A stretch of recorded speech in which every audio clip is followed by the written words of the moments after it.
I'm Trish. And I'm Thaddeus, and you're listening to the Fallen Short Podcast.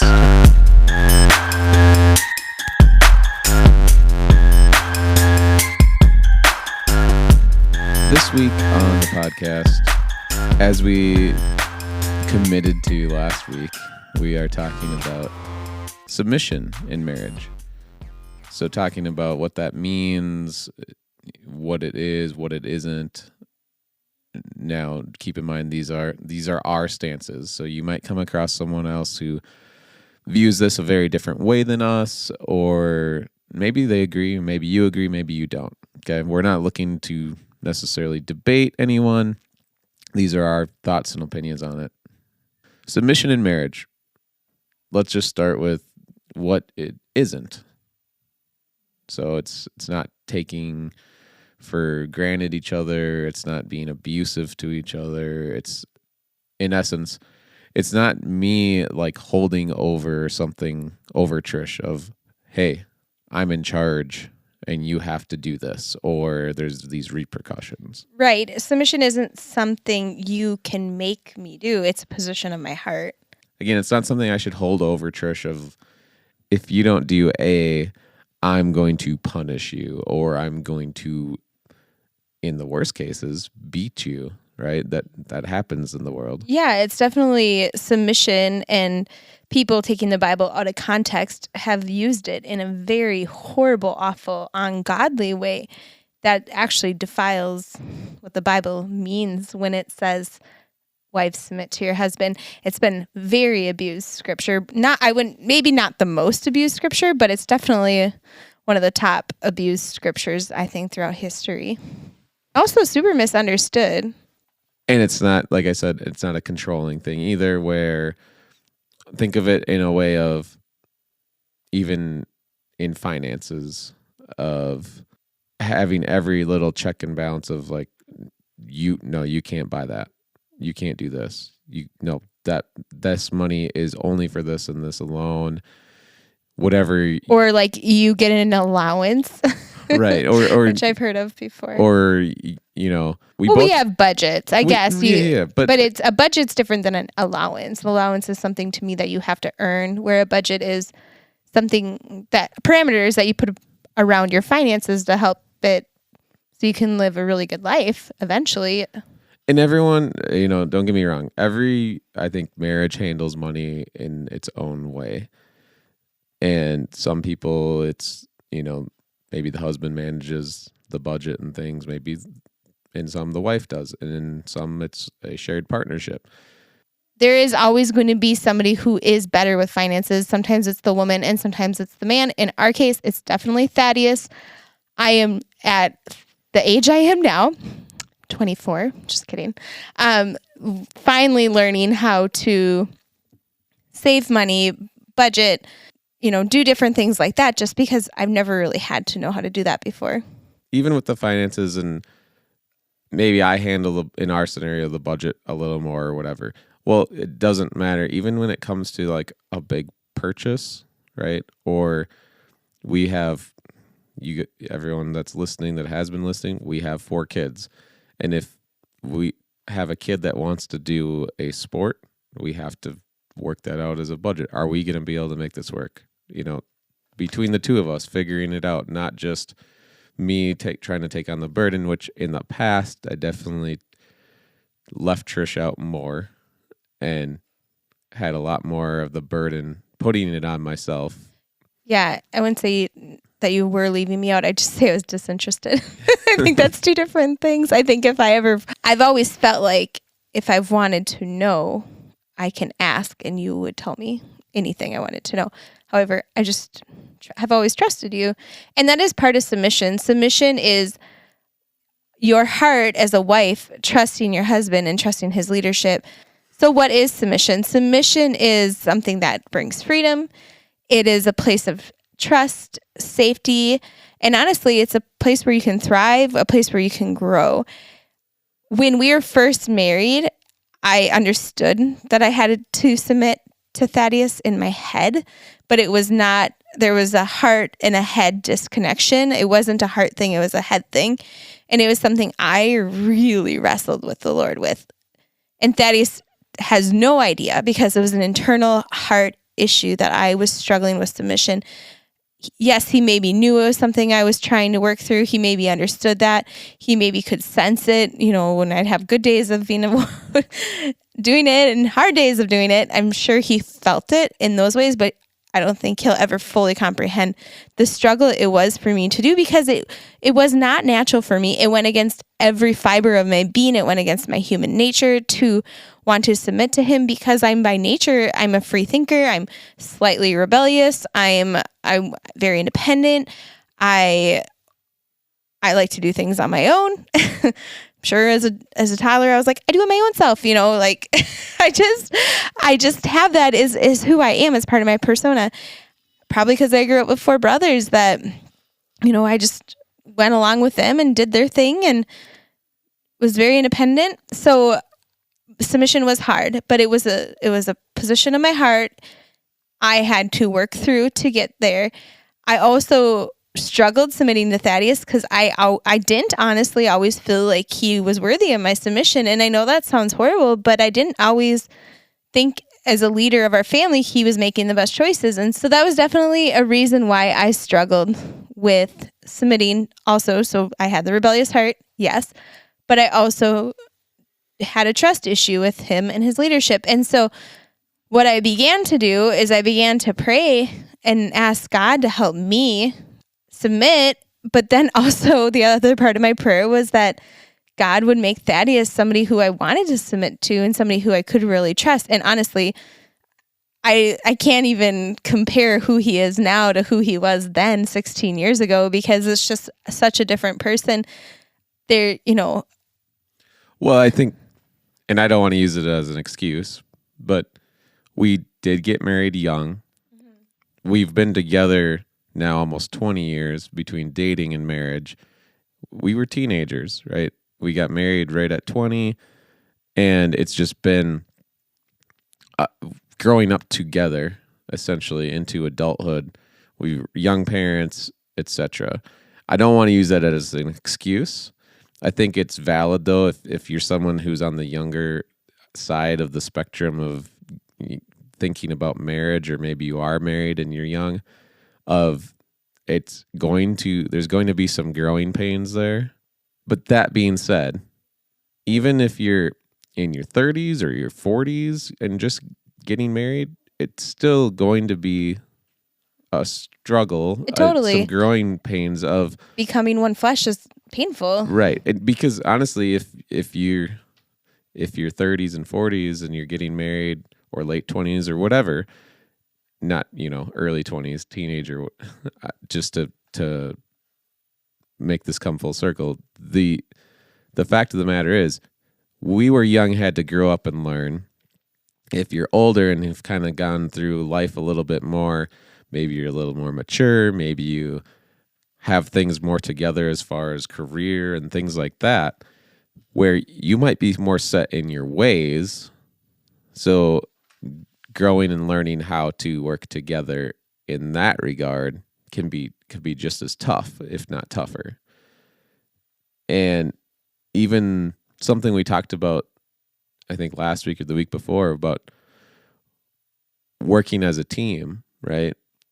And we're talking about submission this week, but even when we talked about when church would go on ministry trips and having to figure out that piece of how is this going to work, it wasn't just a, Trish saying, I'm going.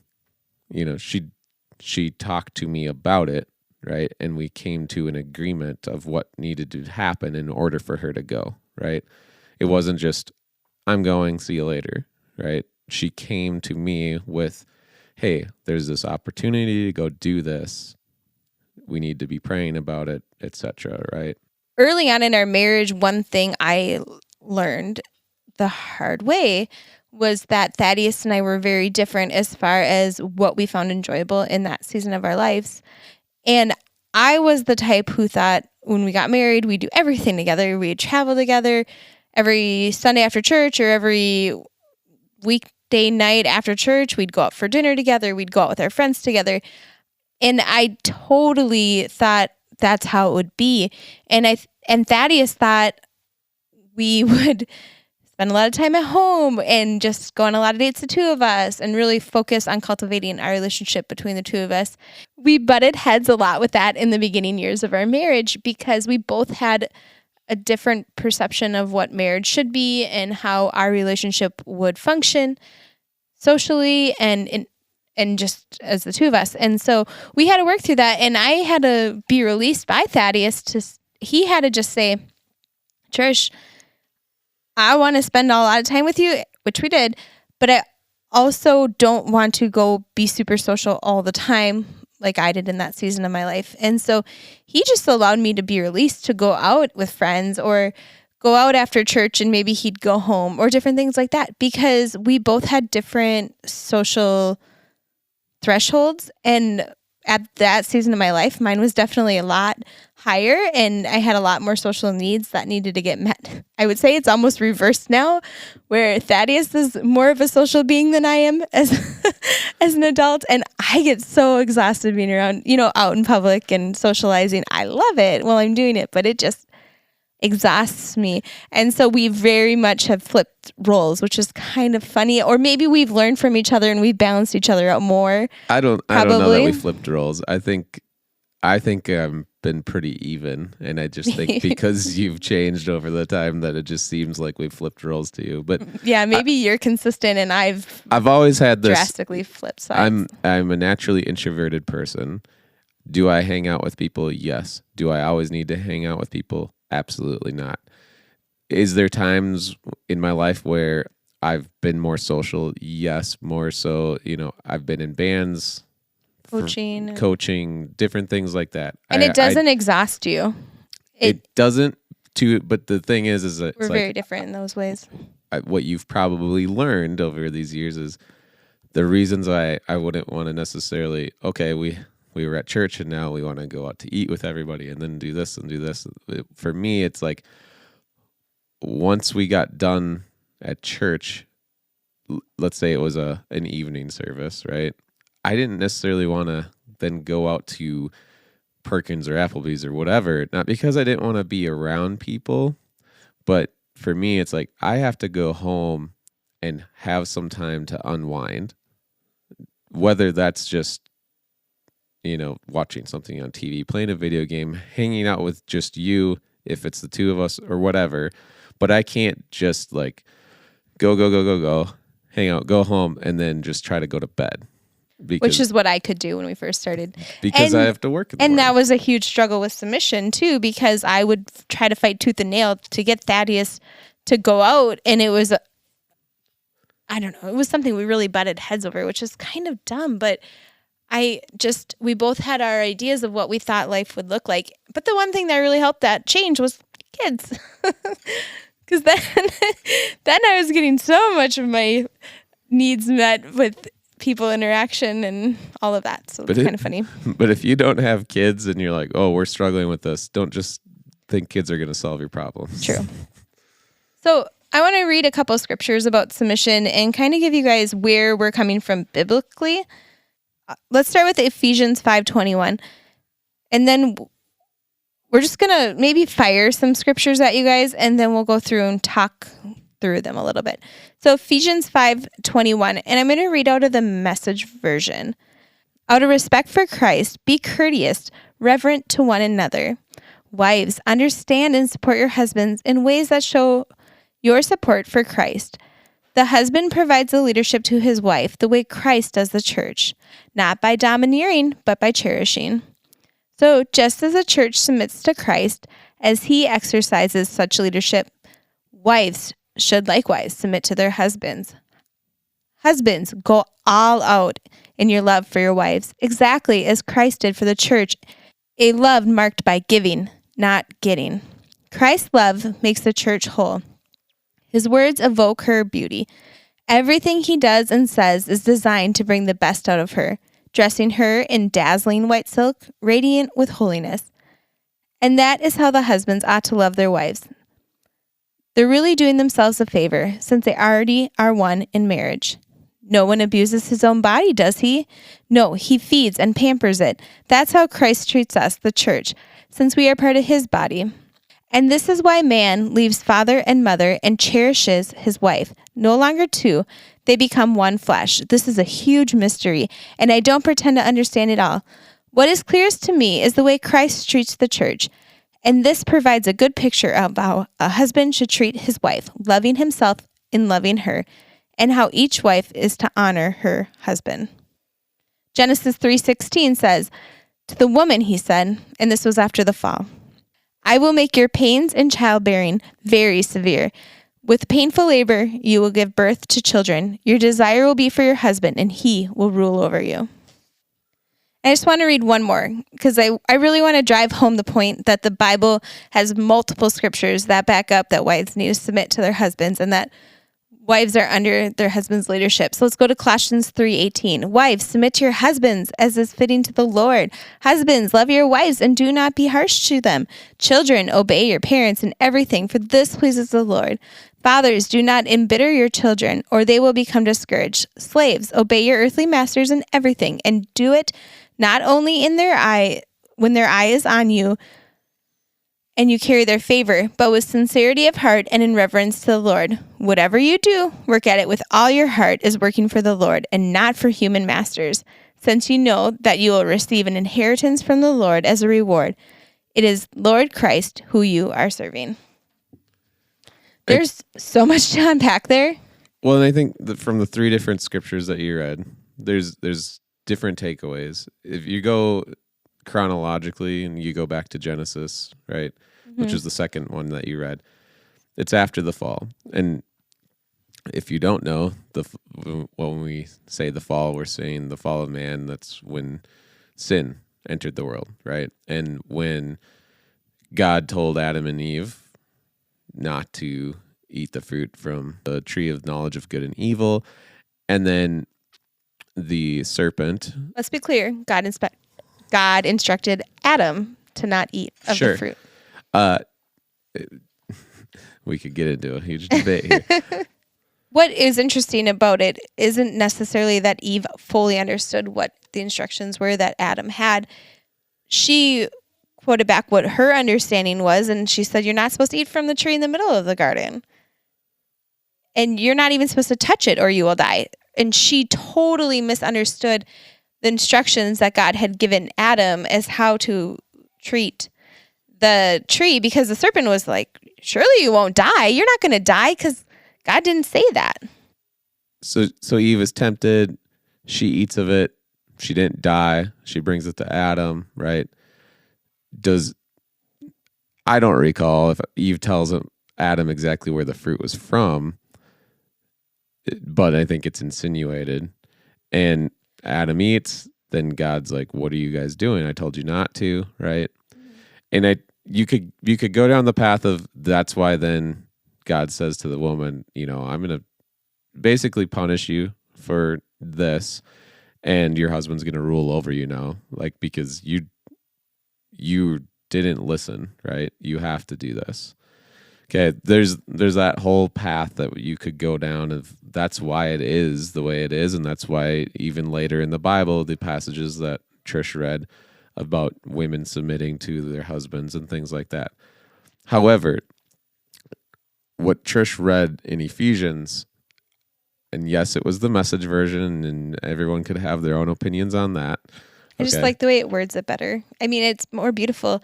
The other versions are great too, and worded similarly. I don't think it's a very off version, but I think it's just more beautifully put. That's why I like the way the Message words it. Yeah, and I think, where it's talking about wives, understand and support your husbands in ways that show your support for Christ, right? And the husbands to provide leadership to the wife that the Christ does to his church. Wives, it's not this like wives submit, right? I know in Colossians, that's where a lot of submission comes from, is that Colossians passage that Trish read where it's wives submit to your husbands as is fitting to the Lord. In every version, words it a little differently, but it always seems like wives submit to your husbands is kind of always the key there, right? And it sounds aggressive versus what she read out of the Message in Ephesians, where it's wives, understand and support your husbands, right? The way that you show your support for Christ, and the husband provides leadership, right? Providing leadership, not just he's going to rule over you, right? And we'd have to look up the other versions of that passage to see if it's worded more in a more aggressive tone or not. But in my opinion, just like Trish said, that the way that Message translation words that isn't necessarily, is it wrong? I don't think so. I think it helps you understand a little bit more from where we're coming from, of I'm not here to rule over Trish. She's not here to just submit to me. You know, that word submit sounds, what I'm saying sounds aggressive. She's here to support me, right? And then not only that, but later on where it talks about not abusing your own body, you feed and pamper it, right? I'm Trish's provider in essence. And I'm not saying that's the way it has to be across the board. Like we've talked about, you know, men don't just have to be the primary breadwinner. Women can go work, right? There's nothing wrong with that. Today's day and age, when the Bible was written and the way the world ran, is very different than how things are today. I do think there's a pressure on us, though, as women to, when we're at home, pretend like we don't work, and when we're at work, to pretend like we don't have kids. And it's hard because we're not created that way. We're created to be moms, and we're created to be nurturers and have that intertwined. I think what it comes down to is when we look at submission, and again, these are our views here. It comes down to, if I am looking to Christ and taking under consideration what I feel God has for us, and I bring that to Trish, and she's in agreement with me, right, in supporting me in those decisions and looking to Christ herself on those things, right? For us, it's an agreement type of thing. If she's feeling something, she's bringing it to me. And so it's not just her decision either, right? We're supporting each other. Where it comes down to, if it's just me making all these decisions and I'm not pampering Trish, and I'm using the word pampering because of what she read out of the scripture there, but doesn't mean I need to give her spa treatment or something like that. But where I'm not, if I'm just here to make the decisions and rule over her and not provide for her, not take care of her, but I'm just going to be, this is the way and you have to do it, I wouldn't expect Trish to be a submissive wife. There would be some and definitely pushback. Not a joy. Even if I was acting a submissive wife, it would definitely not be a heart of submission. It would not be a heart filled with joy in submission. And I don't think our marriage would work. No, it wouldn't be healthy at all. So it comes down to, if I'm doing what God tells me to do in providing for her. Because you are submitting to God. Right. So taking care of her, taking care of our kids, right? And I'm using taking care of doesn't mean I'm bathing her or doing things like that, right? I would if I had to, right? But if I'm not nurturing my family, why would my wife support me? Right? But what it really is, and what it all comes down to, is your heart of submission to Christ for both of you. I knew when we got married, to honor Christ, I had to submit to you. And I was submitting to you out of my submission to Christ and my honoring Christ and my serving of him. And the single best thing, if you are struggling in your marriage, is to get your relationship right with Christ, husband or wife, because the Bible says that wives are to submit to your husbands as your husbands submit to the Lord. And so if your husband and your wife isn't living a life of submission towards you, maybe you should see where you are at with the Lord. And I don't mean to sound judgmental when I say that, but we are, as women, are called to submit to our husbands when they are living themselves a life of submission and modeling that to us. And so you are a leader. You are the model of what a submissive life looks like to your wife. And so when you are having a healthy, submissive relationship to the Lord, you're teaching her that this is how you act.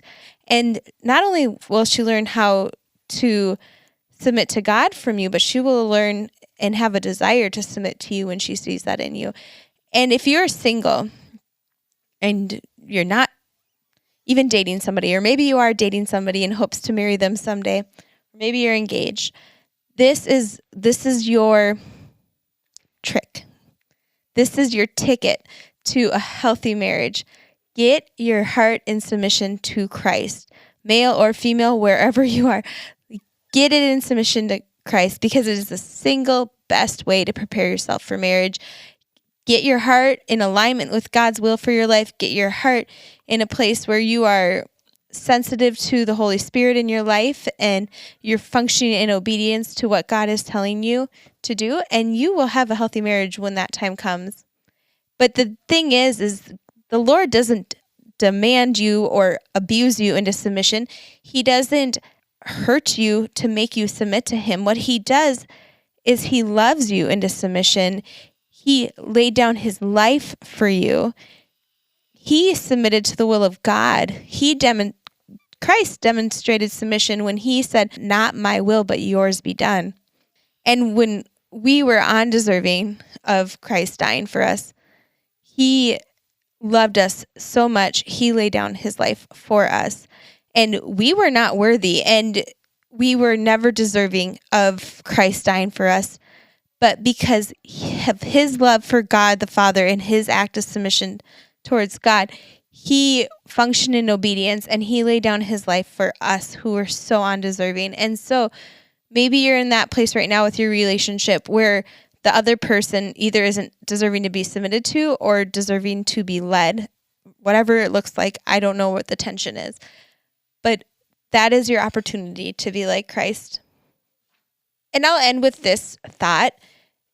To be a good leader, you need to be led. You need to know how to be led.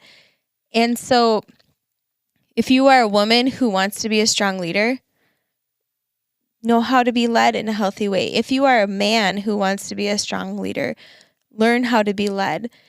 And you will become a better leader because you will understand leadership in a different dimension. So when you come into a place of leadership in marriage or in workplace or in a church capacity or whatever it is, a volunteer role, you are going to understand leadership so much more because you know what it's like to be a person who's being led, and it will give you that much more compassion and mercy, and it will help you to function from a place of humbleness, understanding. It's very easy if you have a strong personality and you want to be a leader to, whether you're male, female, it doesn't matter, where you want to push back, right? So if you have that and you want to be the leader, like Trisha's saying, you have to learn how to be led by someone else. You have to learn how to bite your tongue. Yeah. You have to learn how to, be slow to anger, things like that. I think the final point here that we're getting at is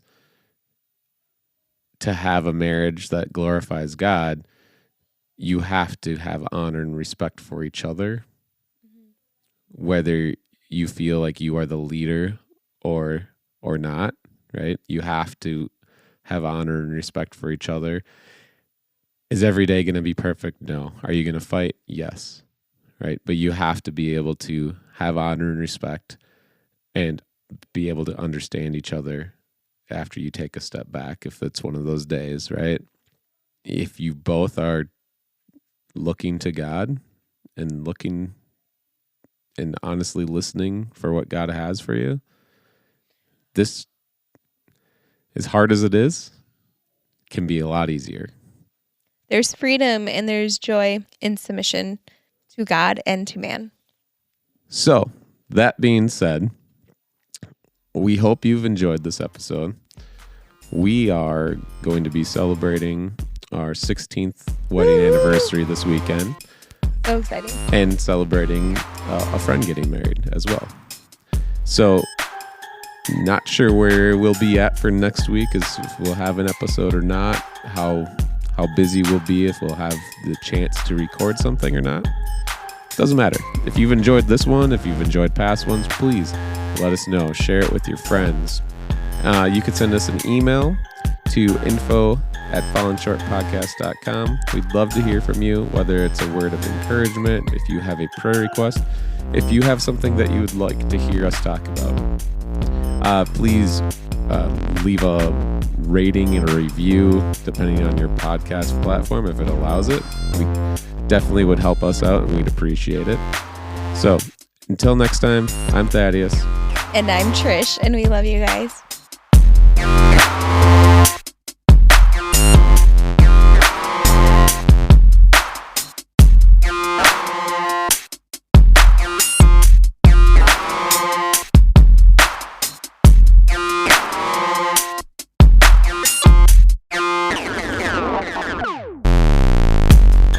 Are you currently doing your own podcast, or maybe you're aspiring to start one?